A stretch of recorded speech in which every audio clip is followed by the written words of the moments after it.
Mesdames et messieurs, ravi de vous retrouver pour ce nouveau numéro de l'hebdo des éditorialistes. Aujourd'hui, nous passons au scanner l'architecture de campagne du duo de la mouvance présidentielle. Wadani Talata, ce duo a dévoilé son état-major.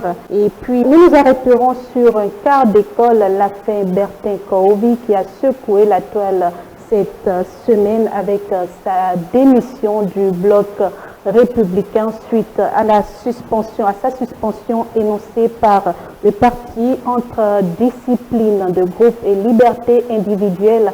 Quelle analyse faire de ces différentes actualités? Nous allons en discuter sur ce plateau avec nos éditorialistes comme c'est des coutumes, et l'exercice se fera avec Fidèle Sénon Vaudounon, directeur de publication du quotidien L'Express. Bonjour.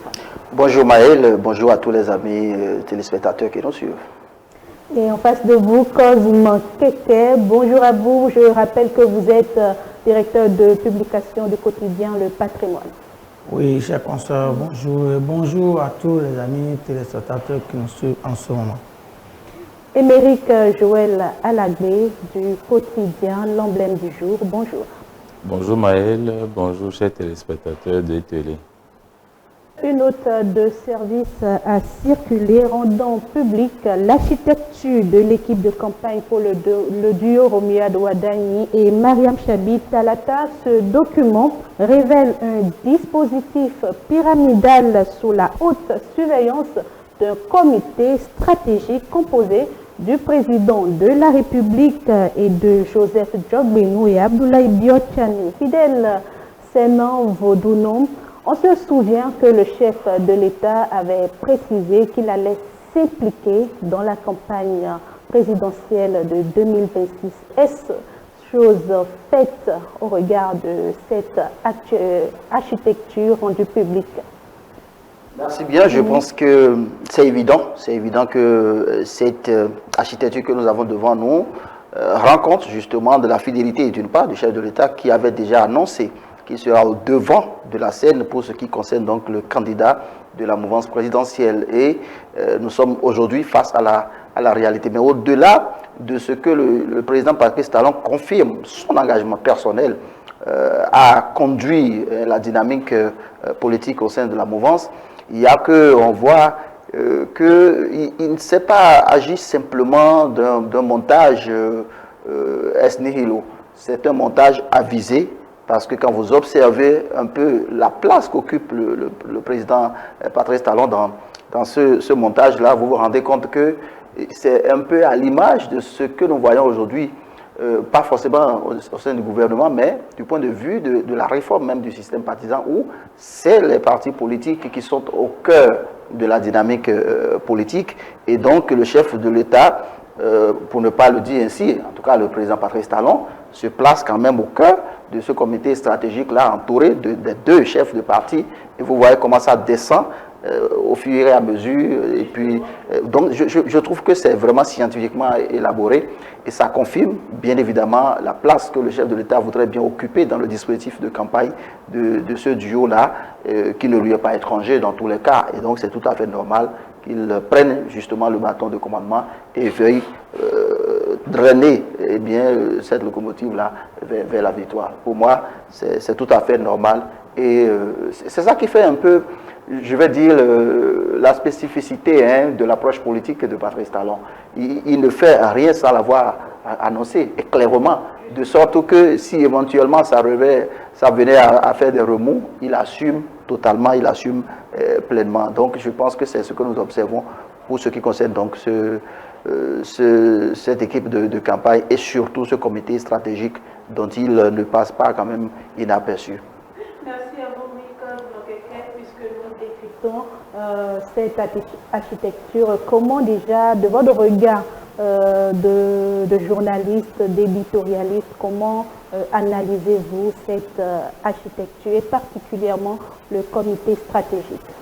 Non, mais vous savez, le président Patrice Talon l'avait déjà annoncé qu'il va mouiller le maillot pour son candidat, c'est-à-dire celui qui va choisir et qui pourra le remplacer. Et quand la liste est dévoilée, je me suis dit, ah là, mais ça c'est bien. quand on voit tel que c'est fait, ce n'est pas qu'on a désigné simplement une direction de campagne, mais on est allé jusqu'à la base. Ça veut dire que du sommet, on est allé jusqu'au niveau des circonscriptions électorales. Ça suppose quoi? Ça suppose que on veut faire un travail sérieux. Même si pour aujourd'hui, on dit qu'il n'y a pas marche, parce que quand on voit aujourd'hui les deux candidats qui seront bientôt en compétition, même si on pense qu'il n'y a pas marche, les gens ont pris la chose de façon sérieuse parce qu'ils estiment que, ah non, et ce n'est pas parce que tout le monde aujourd'hui va vers le candidat Wadayi qu'il ne faut pas prendre la chose au sérieux. Et nous avions vu, quand il était question du candidat comment on appelle, Lionel Zinsou, qui était désigné par Thomas Boni Yahi en son temps, on n'a nulle part vu Yahi Boni dans la chaîne de campagne. Il est resté là, il a travaillé, mais nulle part l'a vu dans la chaîne de campagne. Mais pour cette fois-ci, Patrice Talon a parlé et il a tenu à sa parole. Il pouvait dire, ah, je suis président de la République et de ma position, ce n'est pas bien de me ranger du côté d'un candidat. Mais il a dit et il est en train de se mettre à l'œuvre. Donc, on ne peut que dire, comme on le dit, Patrice Talon, c'est un homme de la parole. C'est un homme, quand il veut faire quelque chose, il se donne tous les moyens qu'il le faut. Parce que, vous savez, hein, si Patrice Talon ne se mettait pas dans la danse comme ça, c'est pas évident que tous les militants, c'est-à-dire des deux formations politiques qui soutiennent la candidature, sa présence va influencer les militants qui vont dire « Ah, si le chef de l'État est là, nous sommes obligés d'accompagner. » Et c'est ce qui est. Il faut reconnaître que la mouvance était la première formation, je dirais, ou bien l'ensemble, qui a désigné d'abord son candidat au mois d'août. Je crois que ça va être fin août 2025. Et c'est après d'autres ont désigné leur candidat. Donc la mouvance n'attend pas un temps ou bien la veille pour pouvoir se mettre au pas. Et après la cérémonie d'investiture, tout est allé le plus rapidement possible. L'autre chose, il faut reconnaître que le patron de la mouvance présidentielle aujourd'hui a pour nom Patrice Talon, au niveau du comité stratégique. Il y a deux grandes formations politiques.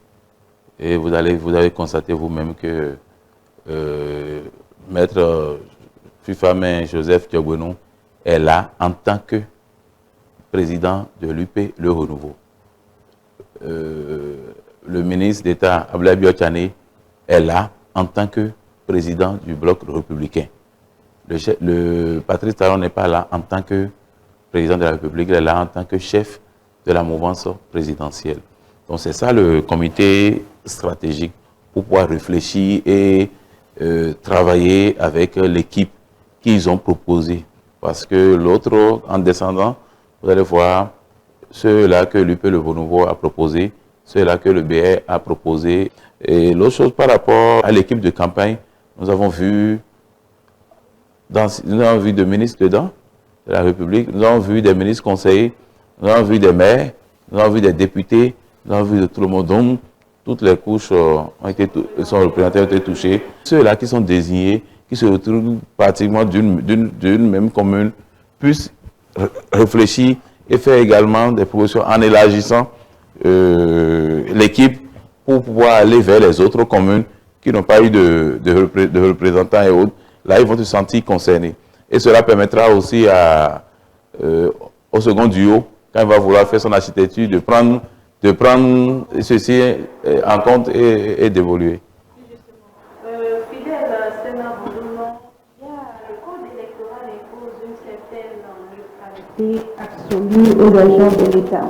Dès lors, comment interpréter la présence du président lui-même, du président de la République lui-même dans le comité stratégique? Est-ce que ça n'influence pas pour un citoyen lambda? Comment il peut voir cela puisque ça n'a pas été, ça n'avait jamais été fait de cette façon jusqu'à aujourd'hui. Comment il peut interpréter cela pour que ça ne ressemble pas à une posture d'influence dans cette campagne-là? Vous va venir, hein, c'est à peine si vous ne retirez pas le droit de vote au président de la République. Non, il n'en est rien. Ce que moi je salue dans la démarche, c'est beaucoup plus la transparence. Patrice Talon ne fait rien en cachette ou bien rester dans une forme de cachotterie. Non, je pense que c'est ça qu'il faut saluer et ce n'est pas nouveau. Il y a une constance dans la prise de position du chef de l'État. Et pour ce qui concerne justement ce que vous craignez par rapport à cette neutralité, il y a des cas d'école. Il y a des cas d'école parce que vous finirez peut-être pas dire, mais voilà. Oui. Est-ce que la question qui se pose, c'est de savoir si, tel que ça s'est passé par exemple avec le président Yahya Boni, dans cette façon de faire là, je t'aime moi non plus là, hein, est-ce que c'est préférable à ce qu'on observe aujourd'hui où les choses sont clairement et publiquement définies? C'est la question qui se pose. Donc, parce que nous sommes aujourd'hui dans une démarche où les choses doivent être clairement identifiées, pour qu'on sache vraiment qui est qui. Et là-dessus, moi, je trouve que le chef de l'État vient de démontrer une fois de plus que son approche de la gouvernance, son approche de la gestion des affaires publiques, eh bien, se repose sur la transparence. Il ne s'en est jamais caché.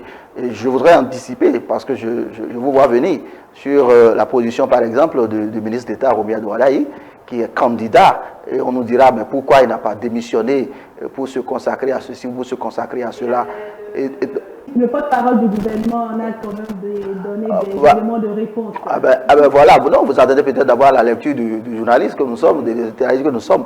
Donc, nous devons nous référer à la loi. Et en la matière, il n'y a aucune disposition de la loi qui impose ce que les gens sont en train d'alimenter en termes comme s'il y avait une forme de délit d'initié en étant donc ministre. On ne peut pas être candidat. Les gens ont déjà été ministres, premier ministre dans ce même pays. Ils ont été candidats et n'ont pas eu besoin de démissionner. Dans tous les cas, nous sommes aujourd'hui dans une démarche d'optimisation des ressources de l'État. Et ça doit pouvoir intégrer toutes les sphères de la République.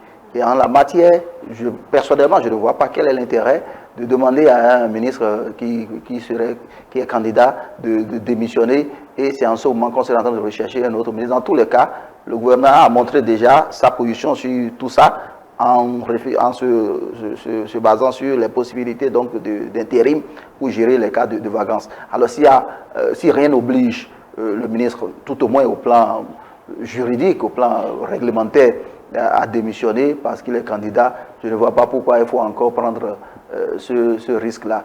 Ce qui, pour moi, paraît bien dans ce qui se fait, c'est que le chef de l'État a montré clairement, depuis des mois, pour ne pas dire des années, que si le meilleur candidat, pour lui en tout cas, capable de faire mieux que lui, capable de maîtriser la dynamique qu'il a pu insuffler à notre pays ces 10 dernières années, eh bien, si ce candidat-là a identifié et qu'il est d'accord qu'il va mouiller le maillot pour ce candidat.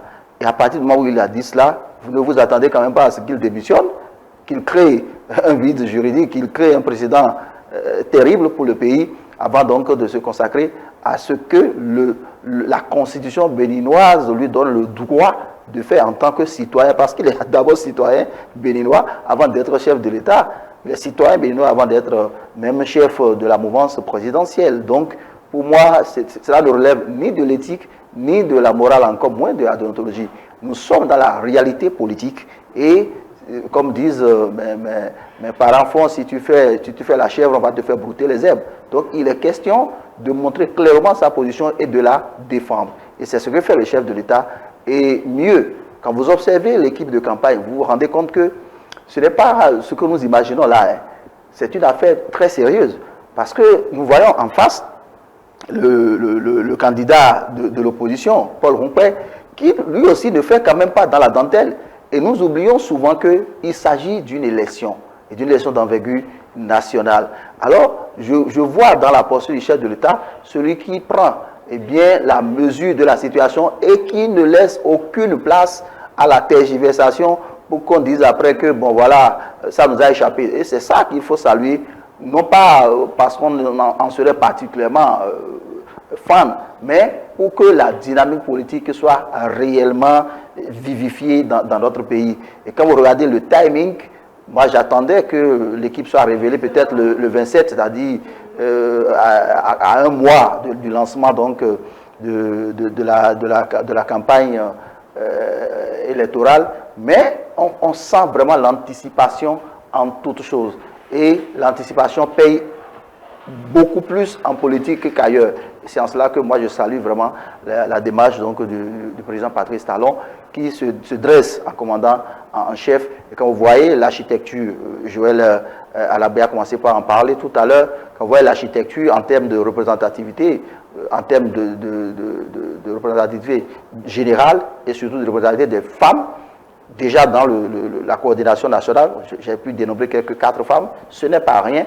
Quand vous descendez maintenant dans les coordinations de circonscription électorale, les femmes sont aussi présentes et vous voyez les figures là, et au-delà des craintes de mon ami Joël sur voilà, les provenances de tel ou tel coordonnateur de circonscription, je crois que le problème ne se pose pas. Parce que quand on regarde les nouvelles têtes qu'on a, ces têtes-là ont pu s'affranchir de leur commune. Quand je prends l'exemple, c'est un exemple parmi tant d'autres, on ne parlera que de ce qu'on maîtrise.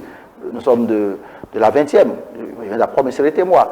Quand vous prenez Rachidi Osseni, vous verrez que c'est quelqu'un qui a su s'affranchir d'avant-coup pour gagner même l'électorat jusque dans ma vallée, à Diohou, à Dangbo, pour permettre donc justement à son parti de tirer son épingle du jeu. Donc je crois que les formations politiques, le chef de cette mouvance aussi, tient compte en fait de cette dernière donnée pour opérer les choix. Et donc les choix ne sont pas, me semble-t-il, faits sur la base simplement de la provenance géographique, mais sur la tendance, sur la présence qu'on a pu relever, et bien sûr ces nouvelles révélations politiques dans notre pays, entre autres. Cosme, sur la question du timing, le code fixe une durée de campagne de 15 jours. Alors, comment interpréter la mise en place d'une architecture de campagne dès février?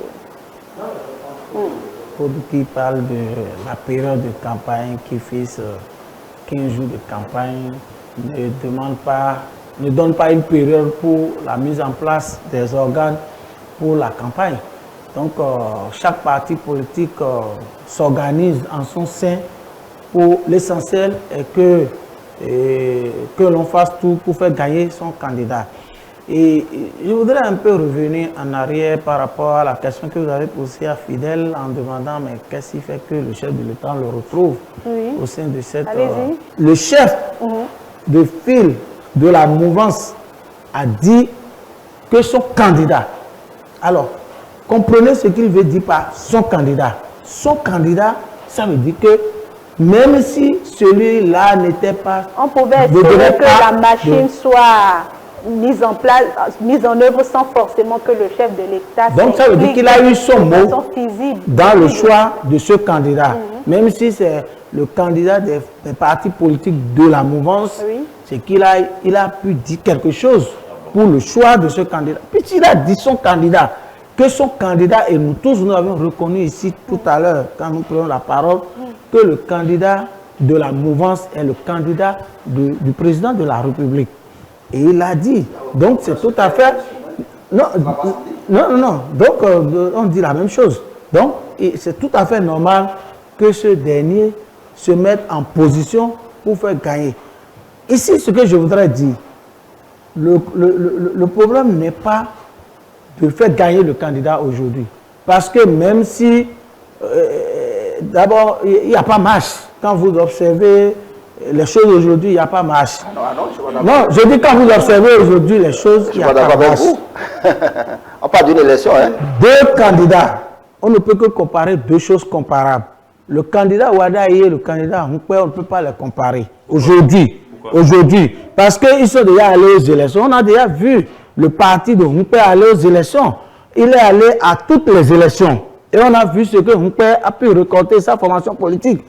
On a vu ce que les autres partis politiques, je vais parler des partis de la mouvance, ont amené. Moi, ce qui est le défi ici aujourd'hui pour ces élections, ce n'est pas faire gagner le candidat Ouadaye, mais c'est comment faire sortir les Béninois pour que les gens puissent remarquer que, vraiment, le président Patrice Talon lui-même, il est rentré dans la danse pour cette fois-ci. Parce que pour ces élections passées, on ne l'a pas vu. Il a montré, il a gardé sa neutralité. Mais pour cette fois-ci que le chef de l'État est rentré dans la danse, qu'on puisse sentir que le chef de l'État lui-même il est là, et c'est le taux de participation qui nous permettra de savoir si oui ou non quelque chose a bougé. Parce que si on doit aller aux élections présidentielles, faire gagner un président de la République avec un taux de participation de 35%, ce n'est pas la peine. Ce n'est pas la peine. Donc, c'est un défi pour l'équipe de campagne que les partis de la mouvance ont mis en place, et ils doivent savoir que leur problème aujourd'hui, leur candidat est déjà élu. De mettre ça en tête comme ça. Mais comment faire pour sortir les Béninois? C'est le travail qu'ils doivent faire aujourd'hui. Sinon, moi, je ne verrai pas. C'est-à-dire, on dirait que, bon, on part du... Vous avez vu, hein, on est allé aux élections législatives. Vous avez vu le taux de participation des Béninois. On est allé aux élections communales. Vous avez vu, le taux, ça n'a pas bougé. Mais il faut que pour cette fois-ci-là, avec la présence du chef de l'État dans la machine, il faut qu'on sente que quelque chose a bougé.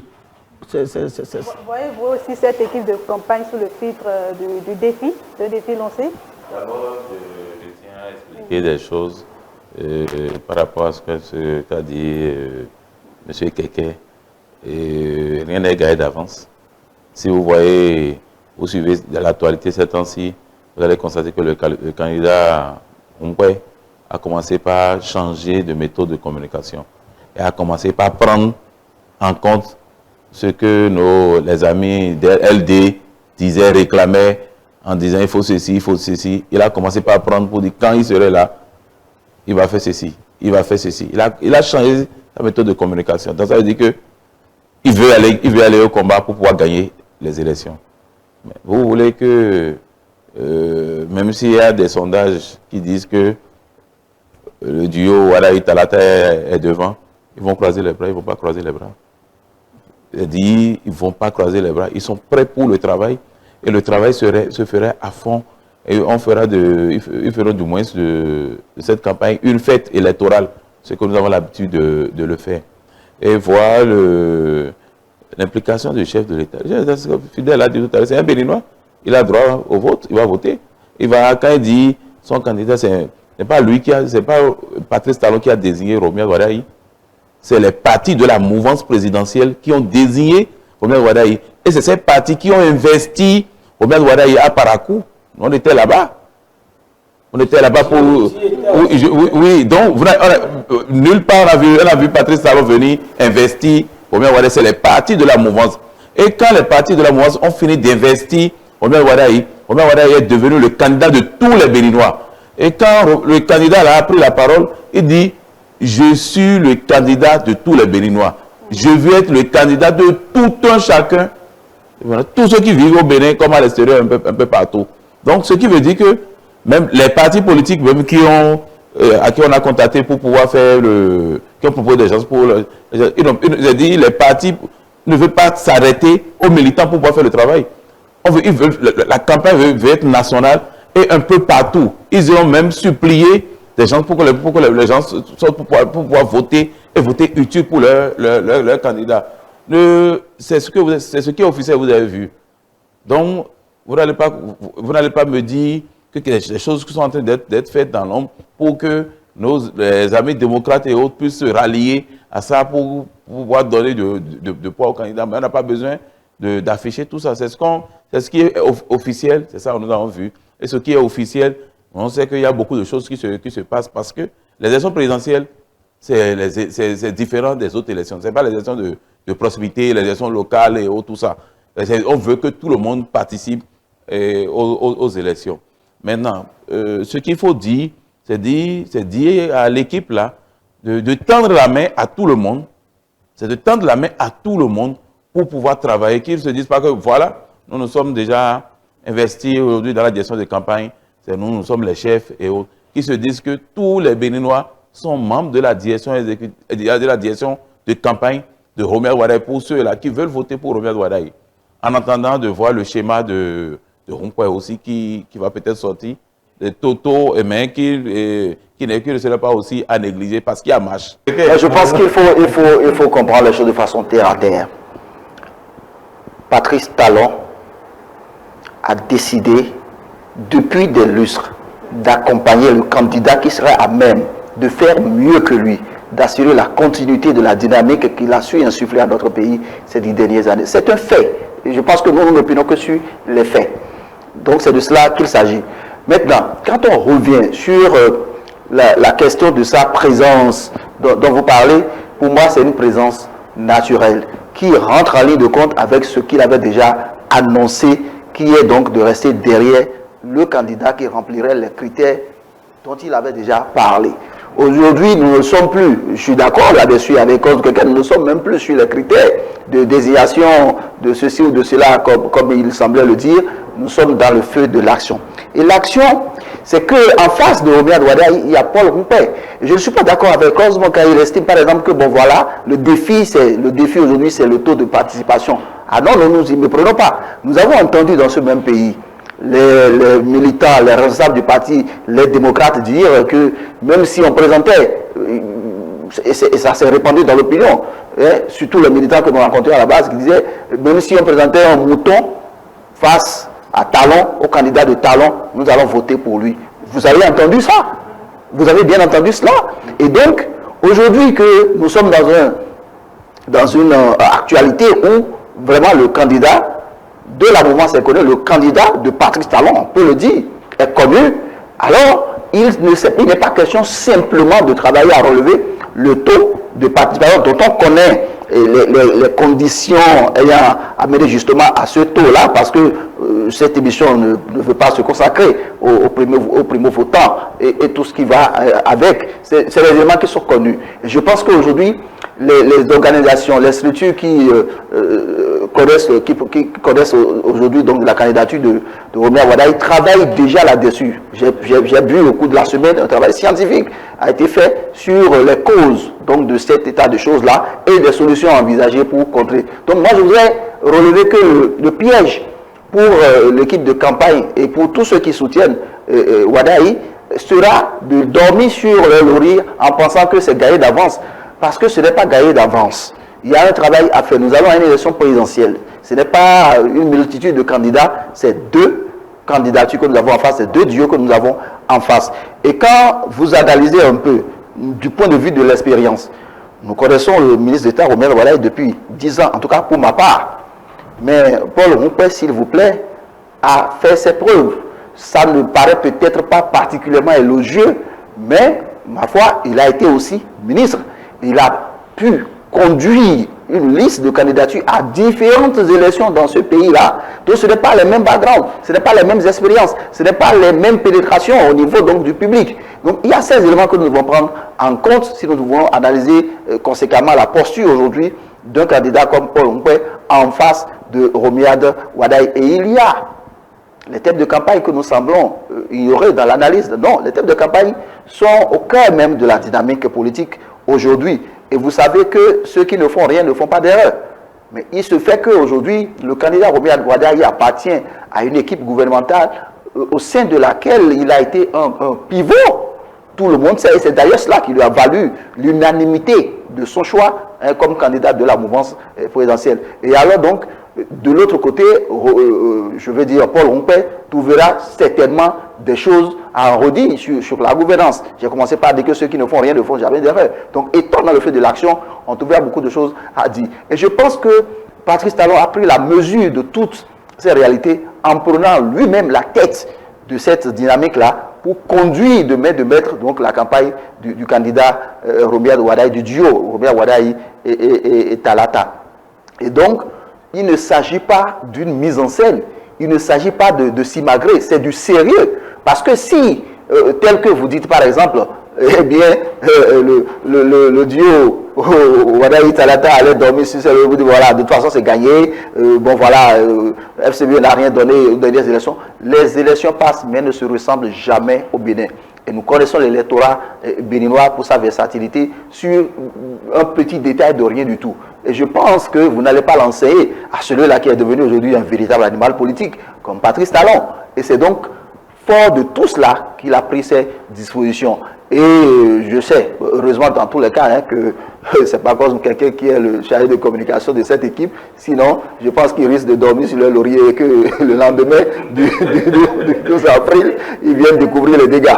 Donc je pense que c'est du sérieux et que Patrice Talon, fort de ses expériences de ces 10 dernières années, a pris vraiment la mesure de la situation et ne veut laisser aucune place justement à l'échec, que ce soit en termes de taux de participation, que ce soit en termes vraiment de chaos, comme il l'annonce. Je pense que c'est dans cette posture que Patrice Talon se place avec l'équipe qui l'accompagne pour conduire justement ce duo-là.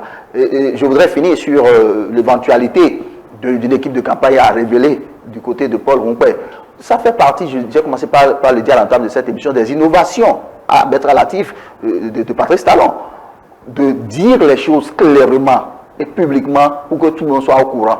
Alors, je ne sais pas, on n'a jamais eu comme ça. On a entendu, on a découvert comme ça que oui, tel est le directeur de campagne de tel candidat à l'élection présidentielle. Mais aujourd'hui, les choses sont clairement identifiées, clairement établies. Et donc, il est à souhaiter que le candidat, le duo Rompouet et Rouanou, je crois, hein, pour notre confrère, puisse leur emboîter le pas pour qu'on voit aussi en face eh bien, quelles sont les têtes à même de tenir tête, pour ne pas me répéter, à l'équipe de Patrice Talon. Et ça ne fera que grandir la démocratie, selon moi. Merci avocat. Le casting n'est pas seulement au niveau du comité stratégique. Il est bien de remarquer aussi la répartition entre l'UPR et le BR au sein de ce organigramme. Alors, est-ce une fusion de fait? Non, je ne pense pas. Et l'UPR demeure une formation politique à part entière et le BR demeure aussi une formation à part entière. C'est vrai qu'il y a une signature d'accord de gouvernance entre les deux formations politiques et ça s'observe déjà dans l'installation des conseils communaux après les élections. Vous avez vu, les postes sont partagés au niveau de l'exécutif. Aller ensemble pour soutenir un candidat ne veut pas dire que ces deux formations sont devenues un. Mais peut-être c'est après cet événement que, c'est-à-dire après le candidat Wadaï, peut-être les années à venir, on peut avoir deux duos où on verra les deux formations maintenant s'affronter. Parce que avec le schéma qui se présente aujourd'hui, je ne suis pas sûr que si on doit avoir forcément deux candidats prochainement, ce ne serait que BR et l'UP. Ça là, maintenant, je voudrais aussi encore revenir un peu en arrière. Quand Fidel parlait et les Béninois disaient que le candidat peut être un mouton, le contexte n'est pas le même. Parce que au moment où les gens disaient, ils disaient si les démocrates présentaient un mouton, on peut voter pour ce mouton. Mais ici, maintenant, les démocrates ne sont plus là. Les démocrates ne sont plus là. Et celui qui est là aujourd'hui, on ne peut pas dire, il se dit de l'opposition. On ne sait pas s'il est vraiment de l'opposition.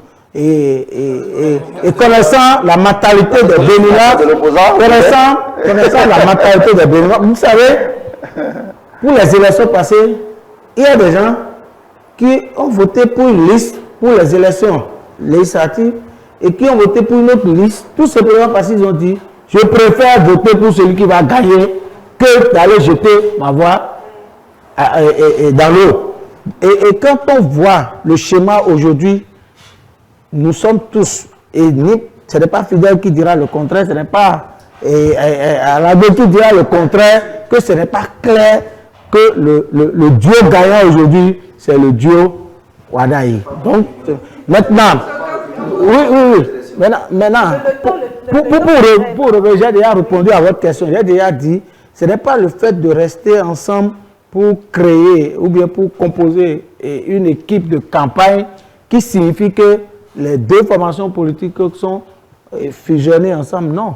L'UP est là avec son président qui est Tchogonu Fipame et le bloc républicain existe toujours avec son président et Abdoulaye Tchane. Donc, ces deux formations continuent d'exister. Bon, moi, par rapport à cette question, je souhaiterais, si c'est moi, si j'étais à la place du chef de la mouvance, comme elle dit, dans cette condition-là, comme ils sont en train d'être mis ensemble pour pouvoir travailler, il a évoqué le cas au niveau des conseils communaux, qu'on puisse leur permettre de faire une fusion pour qu'on en finisse une fois de bon. Vous allez me dire pourquoi. Voilà, ils sont tous de la mouvance présidentielle, ils ont même chef comme mouvance présidentielle. Si vous voyez ce qui s'est passé pour les élections législatives communales, ils se battent entre eux. Il dit, il n'y a pas de...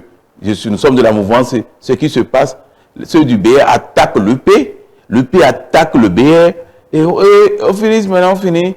Vous voyez ce qui se passe au niveau des recours, mais bon, jusqu'à vous allez suivre les recours qui étaient en direct, pratiquement en direct sur le site de la Cour suprême, mais vous allez voir ce qui se passe.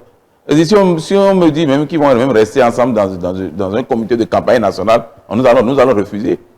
Donc, au finish, ce qu'il faut faire pour pouvoir finir, on sait que bon, c'est les forces de la mouvance de les mettre ensemble. Parce que le chef d'État fait l'effort de leur dire non, vous devez rester ensemble pour pouvoir travailler. C'est ça l'histoire des accords de gouvernance. Regardez le Parlement. L'UP le renouveau a la majorité au Parlement. Et si l'UP le renouveau devrait normalement évoluer, l'UP le renouveau sur les 7 membres du bureau politique donnera un seul poste, selon les exigences de la loi. Un seul poste sur les 7 et prendra 6. Mais l'UP a pris 4, le BA a pris 3 au sein du bureau. Au niveau des commissions, c'est 5. L'UP a pris 3, le BA a pris 2. Au niveau du groupe parlementaire, on en parle, ça c'est compte tenu du nombre de députés que chaque formation politique a eu à amener. Vous venez maintenant au niveau des comptes, là où le BR a désigné maire, l'UP a pris deuxième adjoint au maire. Là où l'UP a désigné maire, le BR a pris deuxième adjoint au maire. Donc l'UP a désigné maire et premier adjoint. Donc déjà, ils sont en train de se mettre ensemble pour peut-être aboutir à une fusion au lieu de se battre tout le temps. Et ça va même éviter les Béninois de voir ce vilain spectacle qu'on observe des fois sur le terrain et s'injurent entre eux. Et en même temps, quand il y a un truc, ils se retrouvent tous ensemble. Mais ça là, c'est quoi ça? Les élections présidentielles, ils se sont accordés pour avoir un seul candidat. Donc ils vont tous rester ensemble pour travailler pour le candidat. Fidèle Sénan Vodouno, il y a également des commissions dédiées aux médias, aux finances, il y a la logistique. On peut dire que cette équipe est conçue pour convaincre vraiment l'électorat. Oui, vous savez, quand je prends commission technique, c'est technique. C'est pas comme si les acteurs qui sont justement commis à cette tâche vont mouiller autrement le maillot. Ils auront à mouiller le maillot pour assurer la contribution de leur commission, que ce soit les finances, que ce soit la communication ou la logistique. Donc, pour moi, c'est pas à attacher particulièrement à l'efficacité prochaine, c'est à souhaiter de ce comité, de cette équipe de campagne-là. Ce qu'il faut noter est que quand on rentre à l'intérieur, on se rend compte que tout est prévu. Et moi, je ne le dirai jamais assez. Ce n'est pas pour faire l'apologie de tel ou tel groupe.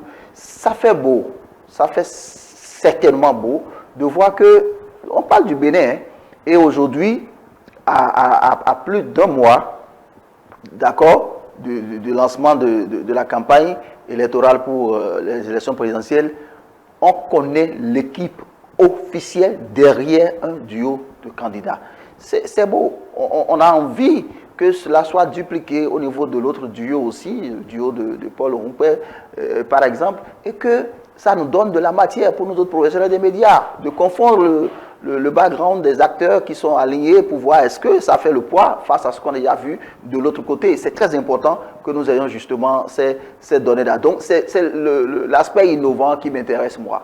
Et là-dessus, je pense que le Bénin gagne à évoluer sur ce schéma-là pour que, in fine, on puisse arriver à des pratiques vraiment normalisées où on n'est plus dans la tergiversation habituelle qu'on nous connaissait depuis quelques dizaines d'années. La norme béninoise est très stricte sur l'interdiction d'utiliser les moyens logistiques et financiers de l'État pour un candidat. Au regard de l'organigramme très fourni du duo Wadani-Tadata, comment s'assurer que la frontière entre les moyens de cette équipe de campagne et les ressources de la présidence restera hermétique? Vous parlez même des ressources des mairies, parce qu'il y a quand même des maires qui sont positionnés au sein de cette équipe-là. Aujourd'hui, quand on observe un peu la façon dont les choses ont évolué, avec à la tête le président Patrice Talon, beaucoup de choses ont changé. On a vu que dorénavant, les choses sont faites de façon vraiment très élégante. Nous avons déjà passé des élections.